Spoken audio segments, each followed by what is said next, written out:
they're removing both Predator and they're removing both Lethal Tempo. Predator, good because it was useless. Nobody was using it. Nobody. And I mean nobody. It was the most useless rune ever. So that's good. Lethal Tempo getting removed. I think it's good. Yeah, Lethal Tempo is just not a good rune in my opinion. I think it's a great change. It gave you over 1000 gold value level 1 on so many champs. It made them insanely broken. The fact that the lack of it leaves a gap for certain characters like Tryndamere being weak, because they already were kind of weak. I don't think that should stop us from removing Lethal Tempo. And he's an old school champ and he's a rework anyway, and I'm sure he's gonna get buffed or minor rework. I think it's just giga worth to do this one change. So yeah, Yasuo, Yone are definitely gonna be more skilled now, so that's great. Okay, it's a big one. Yo, okay, I was reading the Corki. What did I tell you? And I don't even have to go to say what did I tell you. You can literally go back and watch a short. I have Brenzalor, he makes shorts of everything. I can't even poop in peace without him making a short out of it. So now we have fair solid proof that I actually said this. You can look it up. They're trying to make Corki back as an AD carry. So what did I do? You can't do that without making mid lane too broken. So what did they do? They removed the AP conversion. They've removed the package, which is much more disproportionately better in mid lane than AD carry because of the access to multiple roles and lanes and jungle and objectives obviously, and you get like levels higher. It was just objectively better in mid lane. So they removed the package, they removed the AP scaling, there's no more AP Corki. They basically are forcing him to AD carry right now, which is going to be pretty good. We basically predicted this entire thing. We just said like it's impossible to fix him for ADC without making him broken there, without doing these certain changes. They're lowering the health growth, which is per level for mid lane. They're increasing base, which is better flat early on for lower levels, right? Base armor, lower per level. These are all AD carry centric changes. Design 101. Package gone. Yeah, big changes for Corki. E physical and magic goes to 100% physical. Same with his ult, I think. AP ratio removed. W has a minimum dash of 300. Interesting. I kind of like that. Okay, Corki, I mean, all in all, is just AD carry. Time Warp Tonic is more just about like getting a region back right now. We're gonna check all the runes. This is a big change. This is a big change, by the way. You're gonna get 1% bonus damage. This is a nerf that they did a while ago. So what happens now is instead of base 5, it's base 10, and your gold generation is lowered by 50%. So both range and melee is halved. So what does this do? You're gonna get more damage. That's good. You're gonna get a lower conversion of damage to gold. Wait, base is 15. Okay, so base is 15. This is broken. I didn't even consider this. Yeah, this is actually broken right now. So base is 15. You're gonna be making so much money early game. Because in early game, when you hit your Q on Vel'Koz, you're gonna make like 5 plus 3. Right now, you're gonna make 15 plus 1.5. Let's say 1, rounded up to the integer. And it's gonna accelerate your early game so much. It's gonna be taken precisely for what First Strike should be taken, for early game acceleration. And it's brilliant. I think this is a great change. It might end up being a bit overtuned. We'll see. I will be running this on probably all of Vel'Koz's mid support AP carry. I think all of them. This, they're killing support. They're killing the support movement speed basically. This was mandatory on all of my builds. Once again, I'm glad. Like, I don't think in small part I am responsible for these changes, because Relentless Hunter, people always told me not to run. I was one of the only people running it for years. Everyone prefers like the Ultimate Hunter or the Treasure Hunter. I was one of the only people running this. And this season, Swifties, Shrelia, this combo, that was me. I pioneered that, and I'm glad it's gone. We're gonna see Swifties is also getting nerfed. I'm really glad. I think we've created a monster, chat. At first it was cool because you can run around and have impact. So I found it as a neat cheat code for something like Vel'Koz. Sacrifice damage for map control. It scales off of your skill level. Good, right? The issue arose when everyone took it. I skyrocketed like 65% win rate, 1 KLP, 20 wins in a row nearly, 18 in Challenger, 1100 elo. People saw how good it is. So inevitably everyone started using this, both mid and support. Take this for example. When I concocted a build initially, I have a game against Nemesis. He's mad at me for using this build because it's so much movement speed as I'm running around the rift. Huh. Oh, Azzapp, that is a disgusting build. I hope you're ashamed of yourself. Genuinely. That is such a disgusting build, Azzapp. You deserve to get reported for that. Fast forward a few months, we're playing a game yesterday with Nemesis. He's using my build in fucking mid lane on Twisted Fate. Basically, this became the norm. And if you don't run this, you lose the map. So if everyone's running it, you'll lose the impact because everyone is matching it, right? So everyone ran this, and I'm glad it's gone. I don't like the fact that that became the norm. I thought it was like a cool subversion of the playstyle. Everyone plays damage lane. I'm gonna play roam mobility map control, right? Turns out that everyone just went for that, and it is better. I will give you the updated builds on support and mid. I already have good ideas, and mid lane is back. Maybe AP carry Vel'Koz is even better. This is good. Hybrid pen was a dog shit idea. Honestly, I like all the changes. Cooldown is now higher. 20 to 80 bonus true damage within 5 seconds after dashing or relieving stealth. This makes LeBlanc pretty much broken. Okay, so Hail Blades overall really good. I don't like that range characters could abuse this. Like getting attacked by like Twitch level 1 AP is disgusting. I hope this is a nerf, right? Speed duration increased. Base heal lowered. It's a shift of power. Still good. PTA is a big change, right? Base damage reduced in scaling. Cooldown changed from 6 after triggering to 5 out of combat, which is going to be generally a longer cooldown, but it's going to last longer. So duration changed from 6 to 5, but it's going to be as long as you stay in combat. So PTA overall gains damage, I think. That's pretty good. Kershi's replaced. Yeah, Kershi's got removed, I believe. So that's good. Okay, this is a funny change. Look at this. Base damage increase per stack to 45 to 60. Now damage per charge increase 35 to 50%. But it gains all 6 charges immediately after 12 instead of 1 every 3. They just repainted the old item twice. And now it's old Ludens, essentially. It's the same exact item, almost. Yeah, it's just this Ludens with a reskin, you know? It fits like the Hextech thing. I don't know, it's weird. But it's gonna be better, more reliable. Way more reliable right now. Gonna be cool. Okay, blasting when replaced by faded ashes. We're gonna look what that is later. Incredible stuff. Sunfire gives 10 haste now, but loses health. I think that's overall decent. Slow increased to 70%. Armor increased by 20. Cooldown increased by 30. I think this makes it overall way better. Randuin was an item that was almost never bought, only against like Yasuo, Yone when you play versus both, and you're like, okay, now I got value. This is good. Good change. Okay, so normalizing the redirect doesn't make it broken lower HP, but slightly more reliable. Fair enough.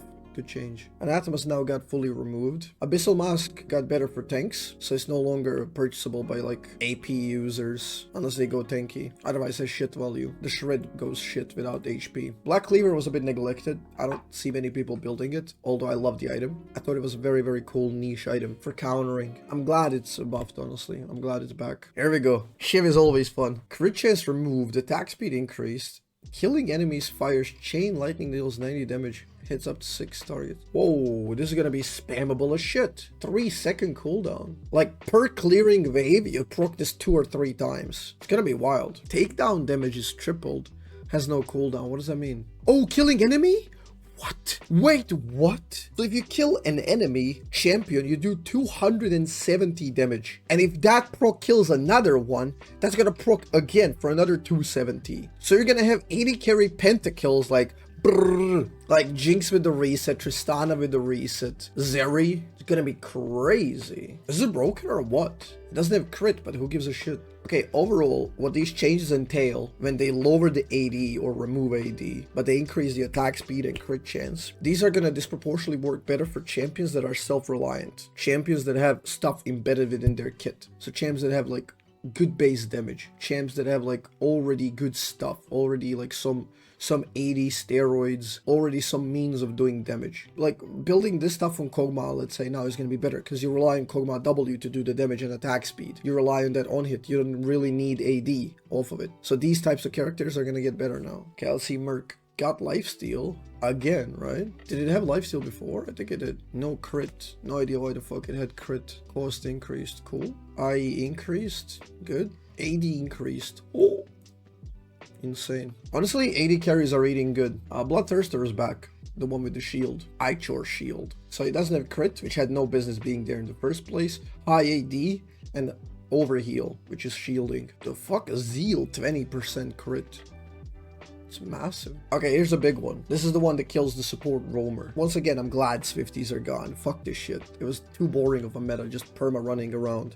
So it goes to 45, loses the slow resist, which is the real big niche why people would buy it. Like, if you're playing a lane versus Ashe, you get cancer. Unless you have this. So the slow resist being removed, it's kind of rough. So now, it's no longer for resisting slow in movement. It's for gaining move speed per hit. So imagine Vayne, top lane, go in, one tap, get out. Go in, one tap, get out. It's like Fleet with this, you never get hit. You sacrifice Berserker, but on champs with empowered auto attack like Vayne, auto attack Risa, you don't really need Zerkers, so it's a very broken option. You basically will kill most top laners, they won't reach you ever. So it's a niche thing for, like, I don't know, like if you have bot lane Kog'Maw, he runs you and then he space glides, because you're gonna have a bunch of attack speed anyway with the new items. I don't know, it's gonna be insane. We'll see how this goes, but it's no longer a support item, forget about it. I think this is a good change, because they gave very little MR, I think, in the first place, but it loses tenacity, so I don't know, gonna be wild. Hard to predict, but overall I think it's a good buff. This is a massive change. Ghost was a little bit too good, and they're lowering the duration by 2 seconds, increasing cooldown by half a minute. Big change. I think we're gonna still be using it though. Slow increase, this had to happen a while ago, because everyone just runs too fast anyway. So Barrier's getting a buff. Again, something that had to happen a while ago, because it was outpaced by Ghost by so fucking much. It was never a choice. You should always go Ghost. Now I get more shield in early and in late, but also 0.5 seconds duration. Good, but not over tuning it. I still think Ghost is gonna be bread and butter in most cases. Warwick top is happy about this, yeah. Corrupting removed, finally. Fuck this shit. Plated steel caps.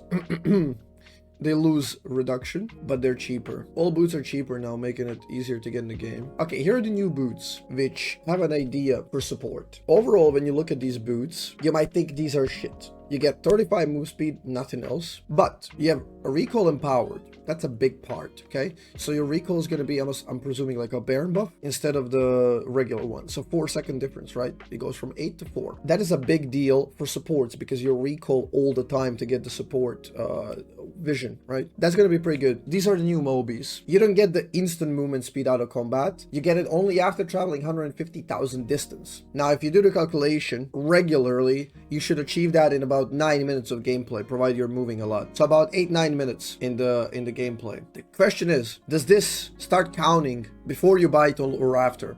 Because after you buy it, then having to wait another 8-9 minutes is a bit rough. Which means if you're doing the support movement speed build, you have to rush this. 900 gold, rush it, then break down the movement speed, then get this. So we're gonna try this out. I think it's going to be pretty decent for support. We're going to be doing the new First Strike. It's going to be cool. I have a support build, which is going to include these, because I think it outvalues the other boots. But if all else fails, we just go Lucidity. It works really well on Vel'Koz anyway. This is a big deal. When you're buying Legendaries, instead of buying Lasting one, you buy this. 40 AP, dealing damage to the build causing enemies to burn for 7, increased by 20 to monsters. Okay? So you're going to proc once, you do 21 damage. Malzahar, Brand, Zyra are historically the characters that use these items disproportionately well, because if Brand passive lasts 4 seconds, this is not going to last 3, it's going to last 7, right? Every time you hit somebody. So you gain more than double value. Same on Malzahar.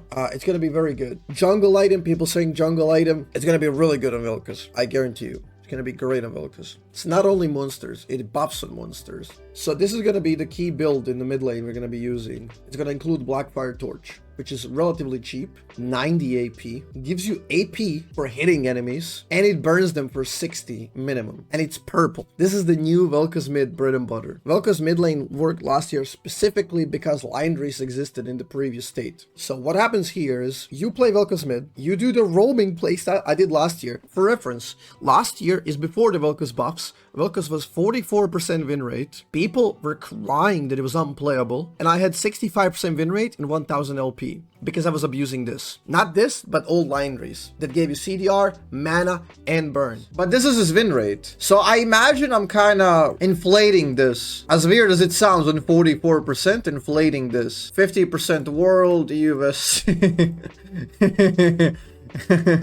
Why is the burn very important? The burn is very important because you will be running Ghost and you will be hard shoving the waves. Hard shoving the waves. Your poke means so much more. You can hard shove waves and you can perma roam. You have incredible game impact. And this is what's going to bring back Vel'Koz mid. Now, I've cooked up a different idea, which means we're going to be using Blackfire Torch with Lucidities into Legendaries.